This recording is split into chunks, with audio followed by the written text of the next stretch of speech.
let's get started. Thank you. So nice to see familiar faces here. And what a great time we're having at ICSA.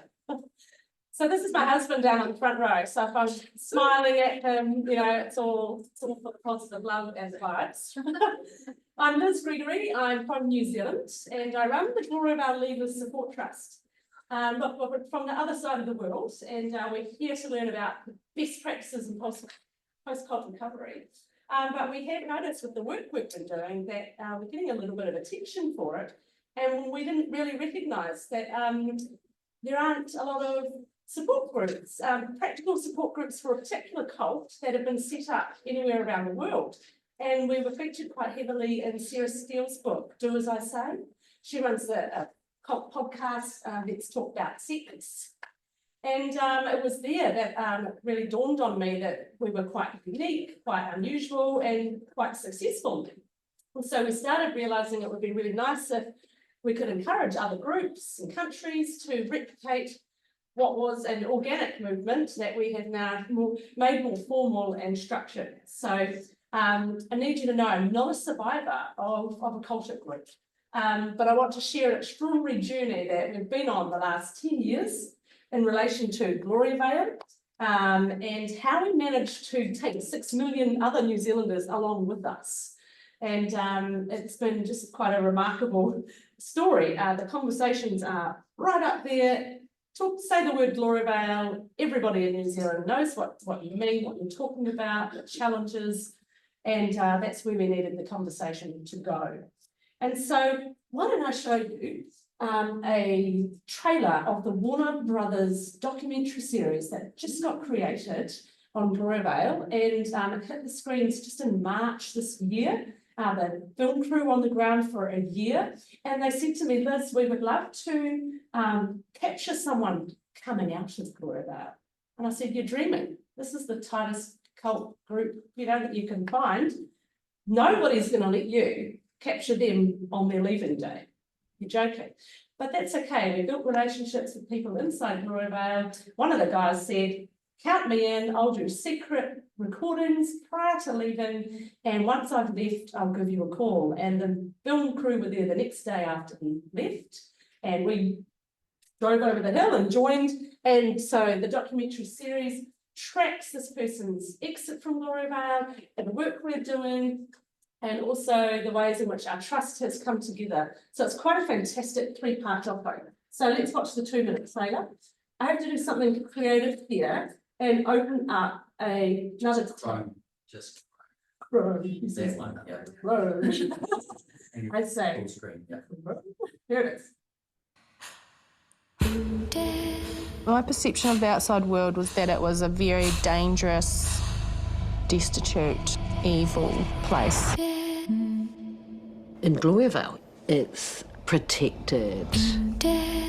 We are the chosen ones. We are the people of God.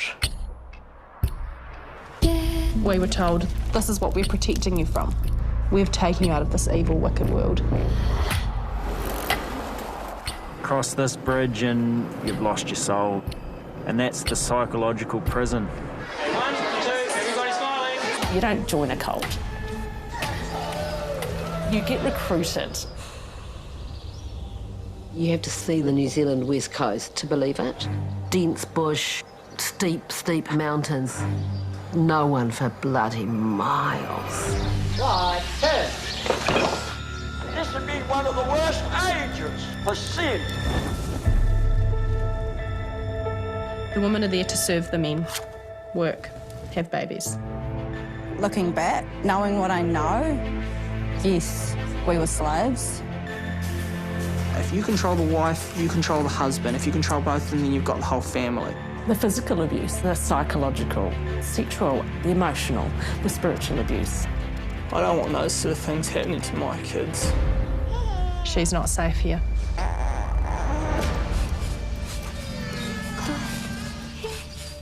This is the opportunity in history to get it right. I've got a package here. It's got a phone. Stay safe. There we go. Let's go.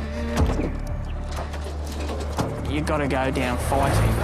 You don't have a family anymore! These are people coming out like refugees. All this abuse, there's just so much of it makes me feel sick. Come here. Hide the camera now. If no one does anything, these people aren't ever going to get free. Remember those kids and go and do the right thing.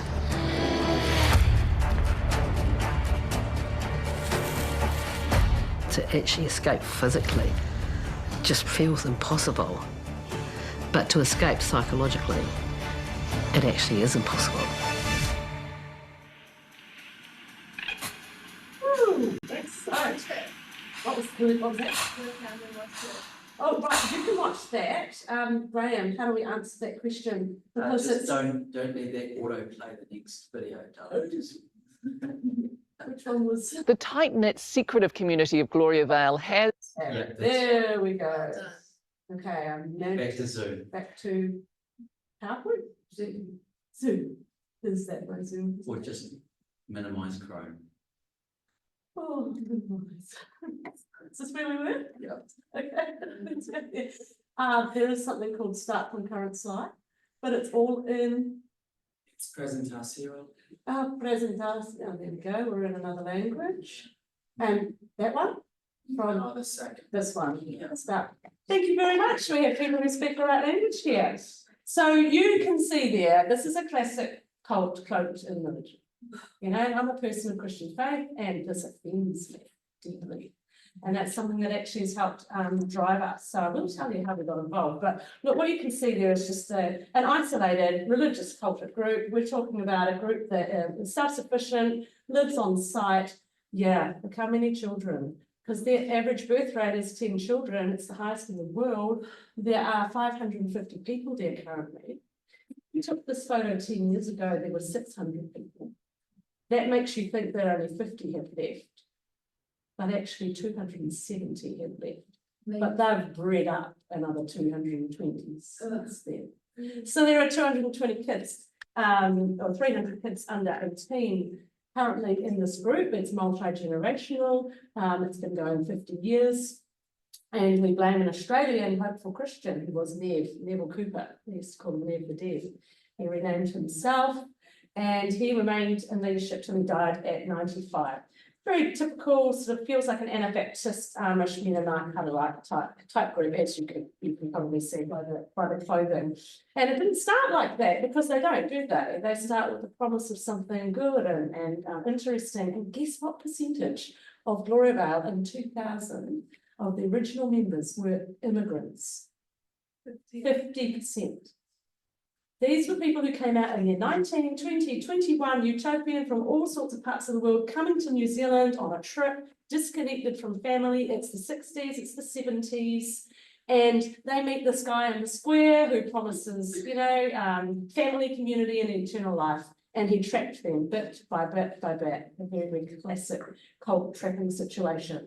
And bit by bit, their freedom was taken from them. So in the first 20 years, it's, you know, it's this, and then it turns into the other slowly. And so he originally, people were living in their own homes, but then it was like, oh, why don't we all live together? And then let's put our money in a kitty and distribute it. And so it's classic slavery done over time. And of course, you buy into the dream because by then you believe he is the mouthpiece of God.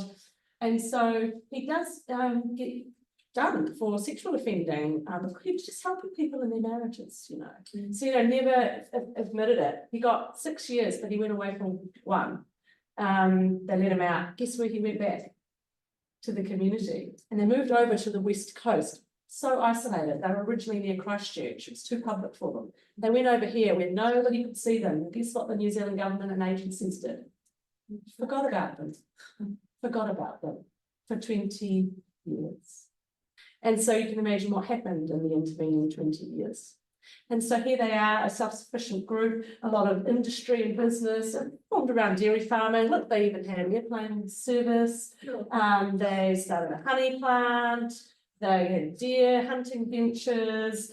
These guys had moss picking, pet food manufacturing, whatever, and the asset accumulation is sitting around probably 80 million, if you wanted to add it, all on the back of exploited labour. Don't forget to Oh, yeah. No, Graham. Not only that, he knew fully that if you could get the children's education inside a private school and get registered, then you had your children sorted for life. And that's what they did. They set up a school. And guess what the Ministry of Education let them do? They let them. They kept the registration. And so you have a system and a situation where the people living together in this group, closely all related, family lines, but there's no soft line of marriage. It was all arranged marriage, so that they're not related to each other. They were quite clear about that. But what you've got is the school teacher here also happens to be one of the leaders who might be living on your floor. So you have no distance from anybody in this group. And so you have situations where the children are indoctrinated. Then they start preschools because they've got so many children. The women need to work, to be worker bees. So they're working long hours. So they're not stay-at-home mums. They're working mums. So they needed preschools. And on it goes and on it goes. You have the situation where the state has really enabled Gloriavale in many ways to continue.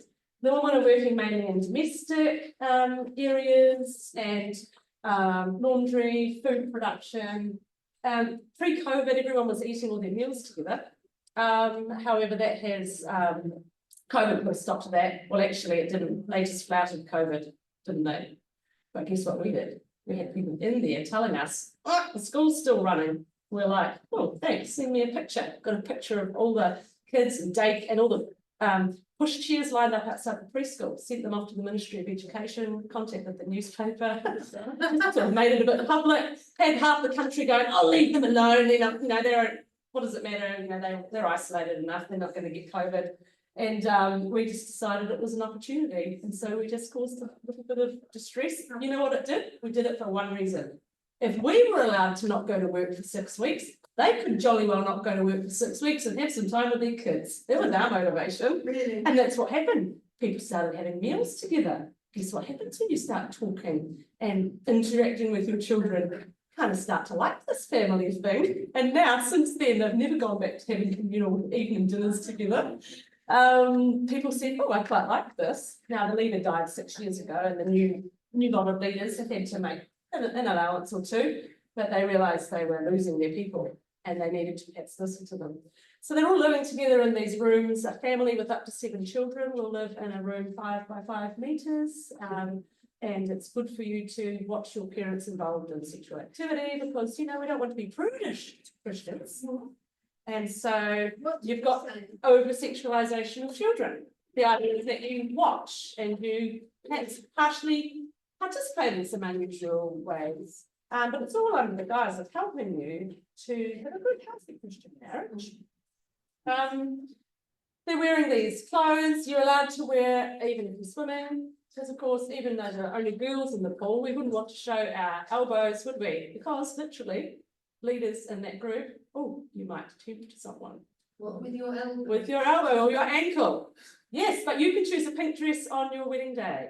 And the idea of the pink dress is that you can also keep it for life and you can bring it out for your special evenings that you're allocated, 2 or 3 or 4 a year, where you get to go out for dinner with your husband away from your children. And so you choose to wear the pink dress, of course, otherwise it's the blue one. And these guys, they're young. That's the wedding? Yeah, they do. What's the age? They were getting married 16, 17, 18. And the leader was saying that, it's only the law that stops you getting married at 16. If it was up to me, you're ready at 12. It's when your body is woman, you're reproductively ready. And so our whole aim in life is to gear you up for marriage, because that's the pathway in this community. You're born, you do domestic work, you're married, you enter a new sphere where you have children. Of course, you believe the dream that life's going to get better after that. But we've got a patriarchal society here. So as many children as you can. And the joy I had in showing these slides? I look at half the people there and I think, oh, you've left, how wonderful. From the time we made these slides to the time we do these presentations, half the people have left. They used to put on these amazing concerts, and this was their optic show. And cults often have this. They have a front where they try to impress the public. It looks like a long champagne glass. Oh, how interesting. Same colour. Hey. Oh, so they beautiful singers. They had their own orchestra. My friends who were the seamstresses here would make these costumes from scratch. They would spend $100,000 on it, but the people were kind of eating porridge, you know, like there's this discrepancy. And this was a show off to their local business community. This was not a one-off concert. This was a 6-week concert season, 6 concerts a week, every 2 years. So you spent months preparing. You've got mothers who just had babies, painting those backdrops, not attaching with their children, traumatized as babies because mums haven't attached. And so a devastating scenario. There will be no more concerts. Yeah. Good news. Too many people have left, and we've broken open the facade that you guys have anything positive to offer our communities by way of entertainment. You know? So that's good news. No more concerts, no more optic shows. But they, of course, you know, they're a charitable trust and they were benefiting the community, and that was sort of part of their, see what we're doing, we give bread and cheese and free meal when people come to the concert. You know what, we went to a concert. We got invited. After we got involved, we managed to still get invited, but we had people surrounding us, like we were surveyed. And we stayed for 2 nights. It was one of the most enlightening weekends of my life because I could see through it all. They have this group called the Servants and Shepherds. Servants and Shepherds, the SS. Yeah, these guys behave like the SS. These guys use all the same psychological tactics that were used by the Nazi regime for psychological breaking. Very, very harmful people, but you know what? To the average Joe Block, they just look like average middle class white Kiwis. They couldn't harm anyone, could they? Can you explain the terminology? Servants and shepherds. Servants and shepherds. Yeah, don't get it confused with serpents and leopards. No. So what were they? They're the leaders. Yeah, they're the leaders. A group of 12, or there were more than that. That the main leader got around him as his henchman, knowing that he was going to die one day. He wanted his regime to continue. What a diversity. He bred them up. Just to fill in there, the shepherds are equivalent to elders in the Bible, and servants are equivalent to deacons. You know, so there are servants and shepherds on each hostel floor, and they're in charge of keeping everybody in check, and you will go to disciplinary tribunal meetings with the SS. And if you get pulled into one of those, you never forget it. It's utterly, entirely psychologically damaging. Some of the longest ones went on for 8 hours. They'll go till 3, 4 in the morning. And at the end of it, if you're not groveling on your knees, just about kissing feet, you're out. So they're very, very dangerous, damaging SS meetings. Can I just ask, who's the person in the middle? That is this is Howard Temple. He is the current leader of Glory Vale. He is 83. He's on some charges of sort of indecent assault, and his sidekick, middle left, he is going to be the new leader when Howard dies. He's a born-in 2nd-generation fanatic. Dangerous stuff. On the left. On the left and the middle.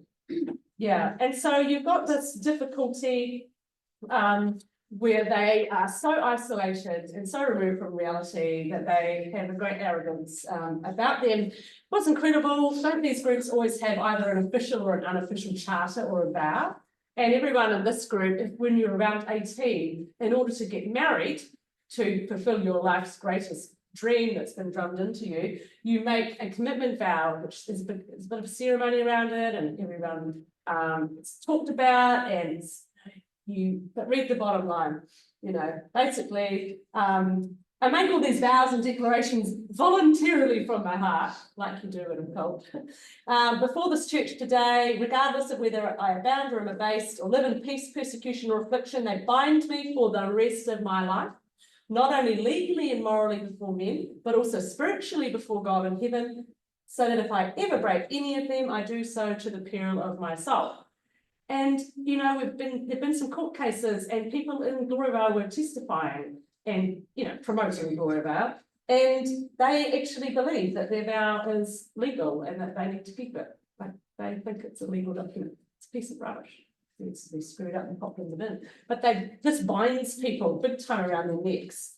And so you've got a community where the money is controlled, you know, they're so smart. They've got these businesses under this charitable trust. And so then they go to they make everyone's income look the lowest threshold. Then they go and get all the working for families tax credits that the New Zealand government gives for having children. And the more children you have, the more money you get. And then it all gets donated back to the charitable trust. Yeah, dodgy stuff going on in a financial sense there. And so the community is in a lot of trouble. It got incredibly strict, and then people started leaving. A new wave of people started leaving, which is what I want to talk about.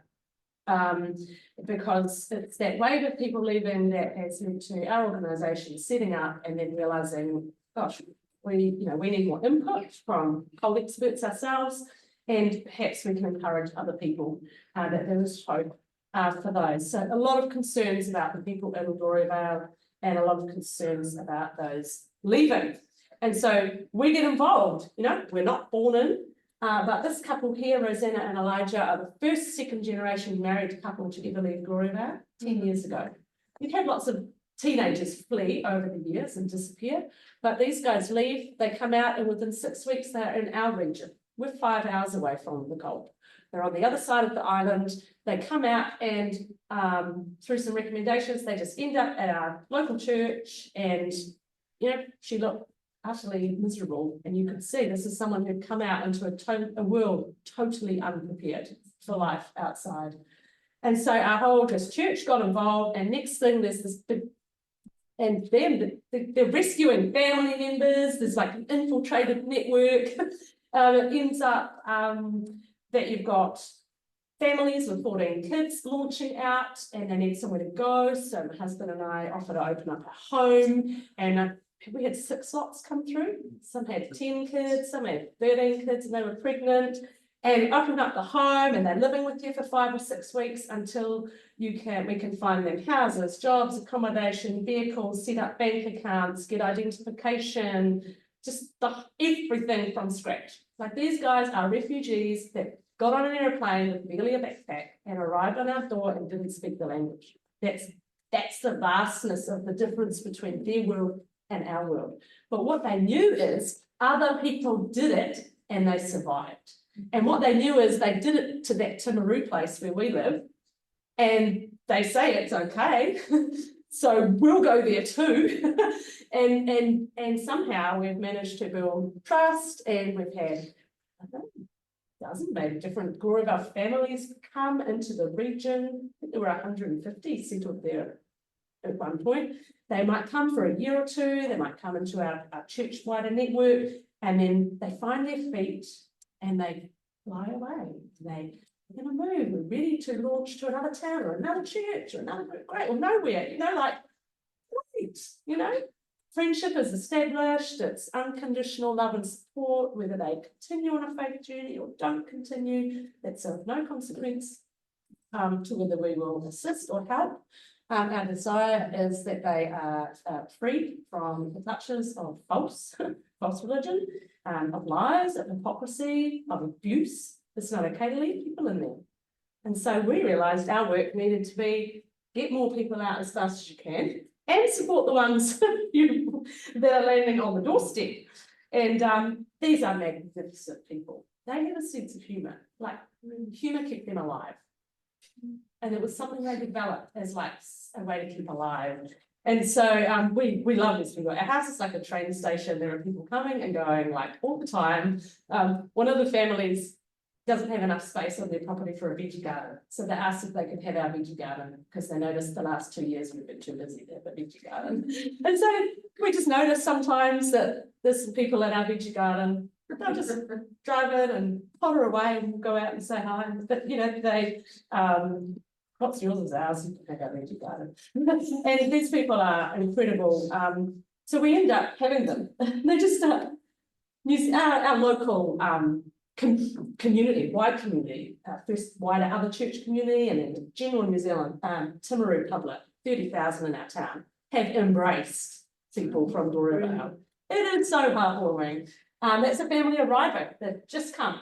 That's our backyard. That's our backyard. We've got 2 acres. We're slightly on the edge of town, and they're arriving. And I snap these little shots because I know that I need to document their journey because they're not taking photos during this traumatic time.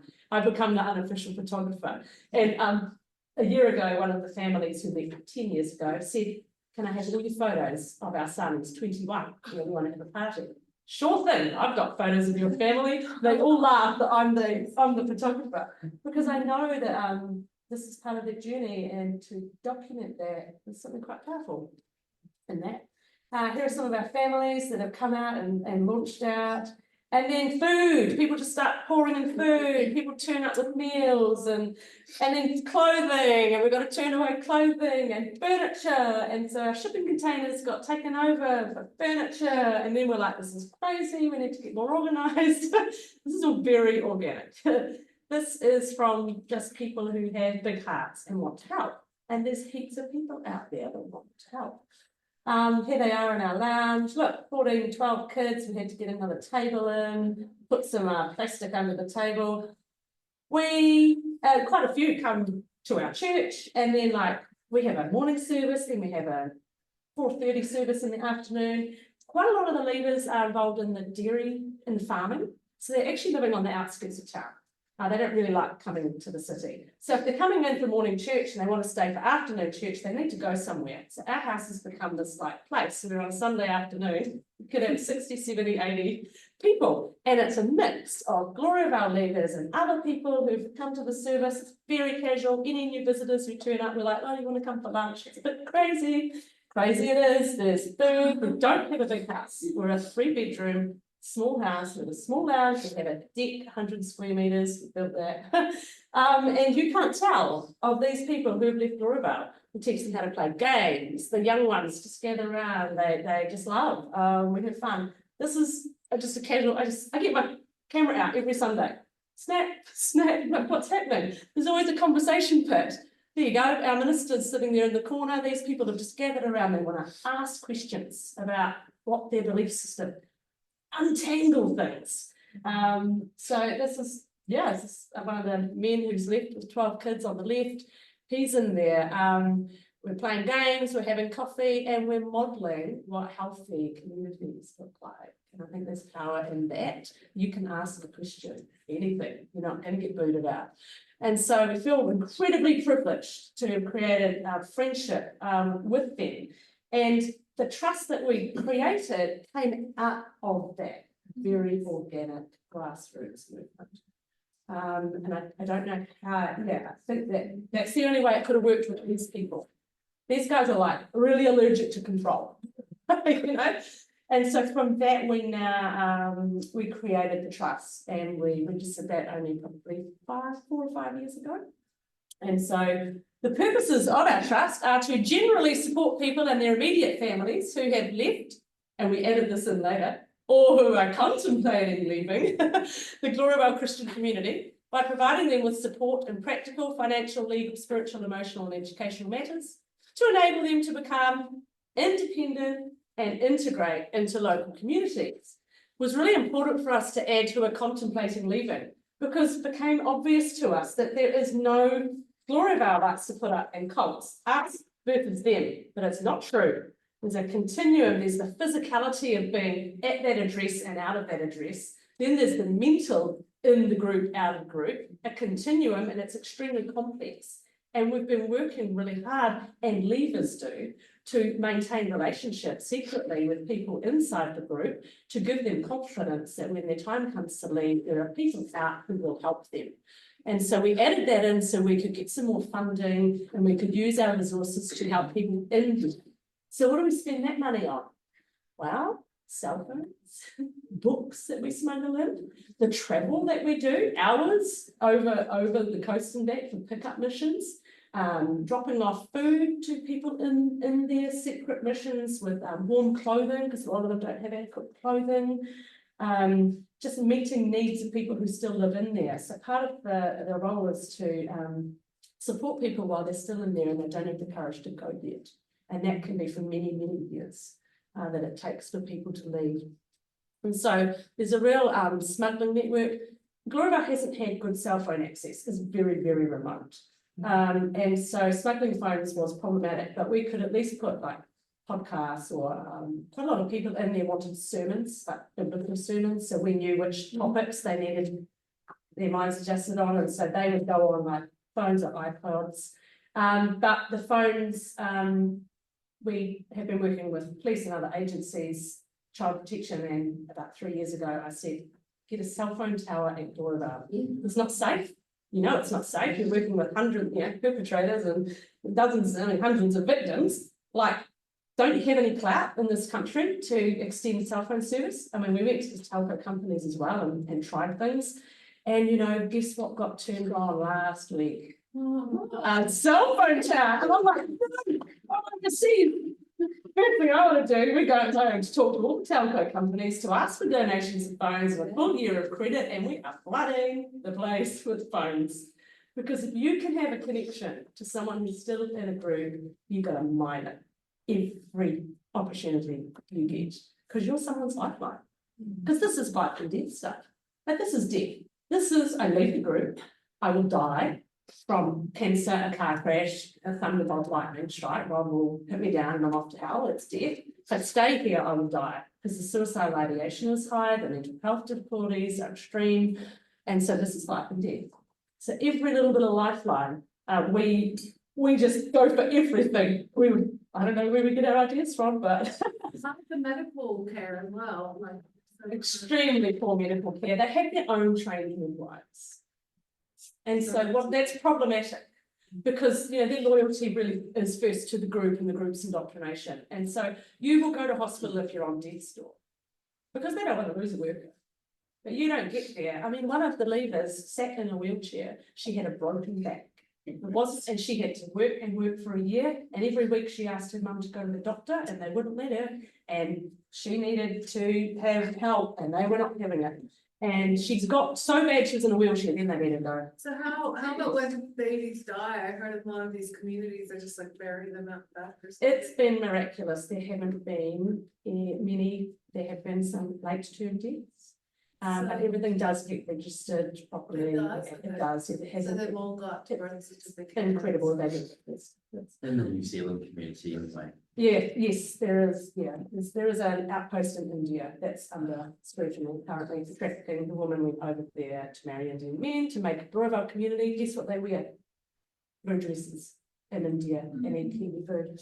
So on our property, we had those shipping containers. We've actually transformed them into an office, and when it's been a community build project, all of New Zealand has contributed, and it just got painted and plastered while we're away. We go home to put the carpet down and move in for our staff. So what we have is a trust board. They're the four quadrant on the left, involves some levers as well, and then on the right we have our staff. We have a counsellor, admin PA, someone who helps with the legal team, and a support worker on the coast, just starting her role now because we're 4 hours away and we can't trust that their local agencies in that small town can deal with the fallout of an imploding college. They can't. So what do? We support in stages. Stage one, I liken it to a bird. So this is going to be all about a bird, okay? The bird stages. The first one, build relationships and confidence. That's the work we do inside the group prior to people leaving, building the confidence that we will be there to catch them. Literally, we say to people, we'll arrange a van, you get in the van at 4 p.m, we promise you we will rescue you. You will be okay. But they have to trust that we can do that. That's a big job. That involves lots of leavers remaining in contact secretly with family at risk of being thrown out. They're leaving the cage. They want to leave the cage. They don't know what to expect on the outside. They've got brown feathers, can't you see? But the ones on the outside have colourful feathers. And so you need outside birds to rescue or to encourage, and the leaving the cage involves the finding the houses, the furniture, and all those things that a refugee service would need. So I rang the refugee service and said, tell us how your organisation works. What support do you give? How do you get it? Where do you get it from? Now we get the refugee services ringing us going, how do you guys do it? This involves a lot of there's shock here, culture shock, utter. There's a lot of support, a lot of conversations, nights talking, mentoring, establishing relationships. It's a very, very shocking period in people's lives. And then we're there when they start finding their feet. That first year is really tough, but you can start to find your feet in that time. And it involves a rhythm and a routine to their lives. They realise, they've found the coop. It's time to possibly join another healthy group that might help support me, perhaps. You hold hands with people while they are a bit unsteady. And then when they start finding their voice, you know, you join in the choir with them, you amplify it. They start wanting to tell you about their story, and then your friend who visits, and then I say, would you like to come to a community group? I've been asked to speak there. I'd love to have a leaver come. Would you feel comfortable talking with 18 old ladies? They might ask you some questions. And next thing, they're a plaintiff in a lawsuit. You know, there's these stepping stones through, would you talk to the media? We've got people we trust, we've worked with them, you can trust them, we can read the article out before it prints. So you're building trust that people can have confidence in their story, they're going to be believed, and there's a good outcome. And it's so healing for people to find their voice and know that that's part of their journey, and that encourages those who are trapped in the cage. You don't have to stay mute. Then there's defining their wings. They've got lots of big dreams, but they have been hampered by their education, by their experiences in life. But I love this part. What colour are the bird? What colour is the bird now? It's colourful. What's happened is during those earlier stages, their brown feathers have been plucked out, and others have come with their coloured feathers and have stuck them in. And I love that picture.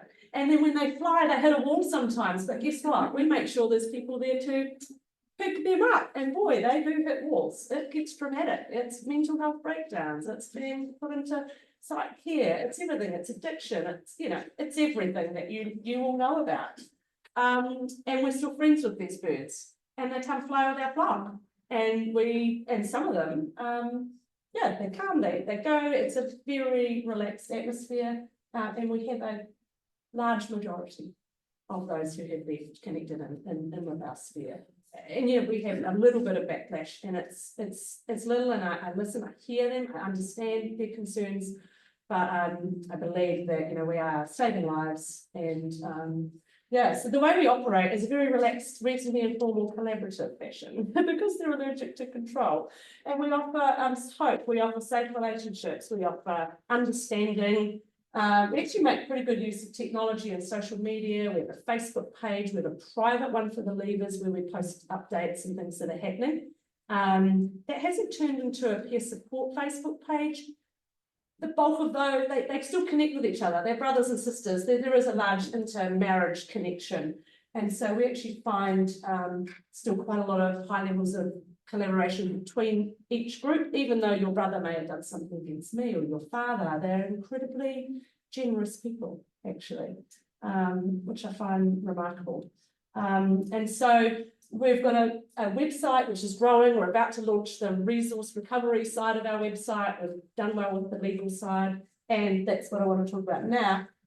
We have advocacy and action, and we don't give up. And so we had a legal team come to us 4 years ago and say, this smells like slavery.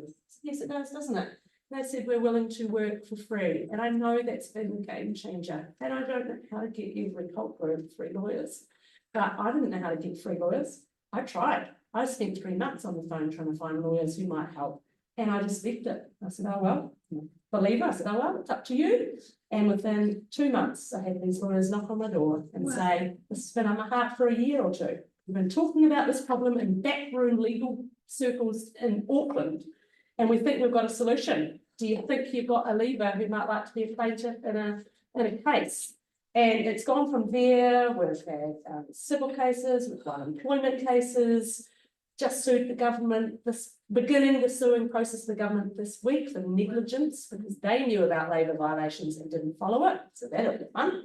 The government lost the employment case, so these guys are now employees, so there will be money coming to them. There are lots of, the police are doing well now. Big mass exposure of sexual abuse because it got all over TV, and leavers started speaking because they felt confident to. So we have rallied and created a groundswell where people didn't feel alone. It's, I think it is utterly remarkable. And as part of our education and awareness program, I didn't know about all the great resources from ICSA. You know, I didn't know there were people writing books. Well, Jilly hadn't got it out by the time I started. So I said, well, I'm going to write.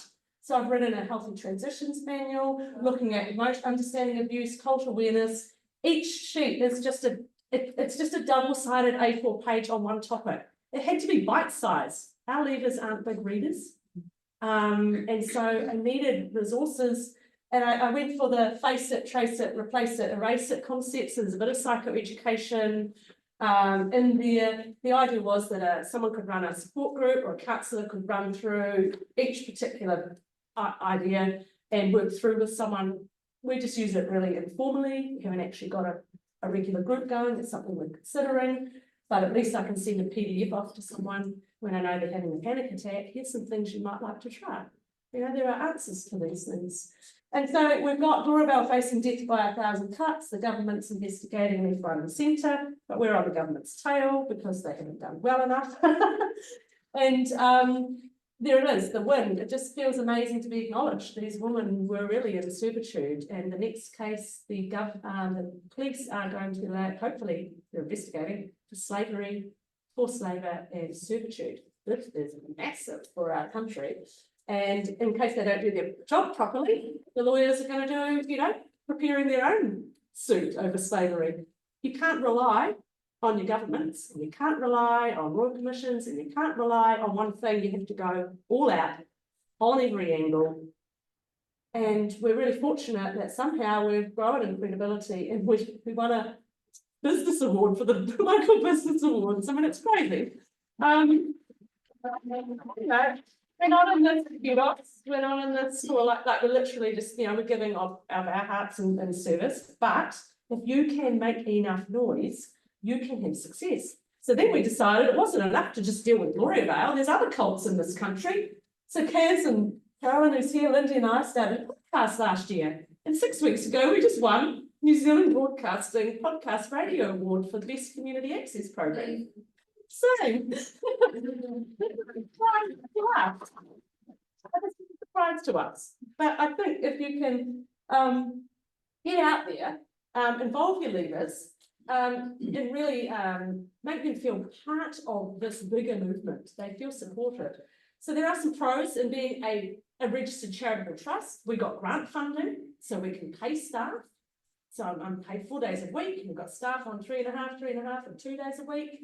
We're a contact point. So we get contacted by the media and government departments and doctors and school principals who says, I've got a family from Gloria Vale and we've got 3 kids in our school, and we'll give them resources that we've written. We go for meetings with the teachers on how to, you know, how to support this family. We're training therapists and psychologists, which is crazy. It's not my thing, but I understand Cole better than they do. And so we're bringing Jilly out.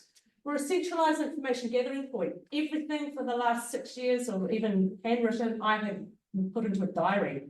Every day I do a diary entry. I have got information that the lawyers are very happy that we documented. Yeah.